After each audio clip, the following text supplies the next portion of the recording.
नमस्कार मंडळी.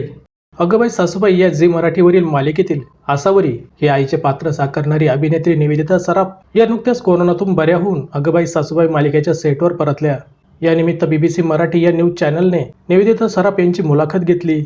यात निवेदिता यांनी अनेक प्रश्नांची उत्तरं दिली आहेत. त्यांच्या आसावरी या पात्राविषयी त्यांना एक प्रश्न विचारण्यात आला. प्रश्न होता की एक तक्रार मात्र आसावरीची सगळे करतात की ती बबड्यावर खूप प्रेम करते आणि अनेकांना बबड्याचा राग येतो. मग निवेदितांना त्यांच्यावर बबड्याचा राग येतो का? या प्रश्नाचे उत्तर देताना निवेदिता सराफ यांनी म्हटलंय की त्यांनाही बबड्याचा खूप राग येतो.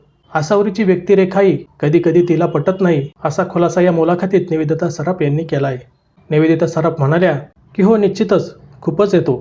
थोडा थोडा नाही, भरपूर राग येतो आणि आसावरीनं असं करू नये असं वाटतं. पण तीच गंमत आहे, आपण एखादी व्यक्तिरेखा जेव्हा साकारतो ना, तेव्हा कधी कधी ती व्यक्तिरेखा मनाला पटत नसते.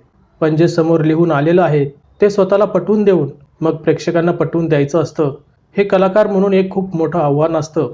आसावरीचं बबड्याविषयीचं वागणं मला निवेदिता म्हणून अजिबात पटत नाही. तिने असं करायला नको असं खूप प्रकर्षाने वाटतं. पण ती व्यक्तिरेखा तशी आहे की तिचं मुलावर आंधळं प्रेम आहे. दुसरं म्हणजे कधी कधी अशी व्यक्ती आपल्या आसपासही असतात. दुसऱ्याला हे सांगणं सोपं असतं की तुम्ही तुमच्या मुलांशी कसं वागलं पाहिजे किंवा या प्रसंगात ना या बाईने असं खंबीरपणे उभं राहिलं पाहिजे. दुसऱ्याला सल्ला देणं यासारखी सोपी गोष्ट जगात दुसरी कुठलीच नाही. पण जेव्हा तुमच्या आयुष्यात घडतं, एखाद्या घरातला मुलगा चुकीच्या वळणाला लागतो, आई वडील आपल्या मुलांवर वाईट संस्कार करत नसतात, पण कधी कधी संगतीनं मुलं बिघडतात.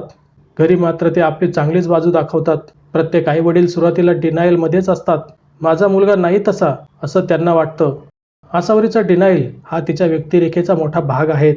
तुमच्या घरात असं मूल असेल, तुमचं मूल जेव्हा कधी चुकतं, तुम्ही मार्ग दाखवायचा प्रयत्न करता तरी ते ऐकत नाही, तेव्हा हे म्हणणं सोपं आहे की तुम्ही त्याला टाकून द्या. पण तसं किती जण करू शकतात हे मला माहीत नाही. अशा प्रकारे निवेदिता सराफ यांनी आसावरी आणि बबड्याच्या पात्राविषयी त्यांचं मत व्यक्त केलंय.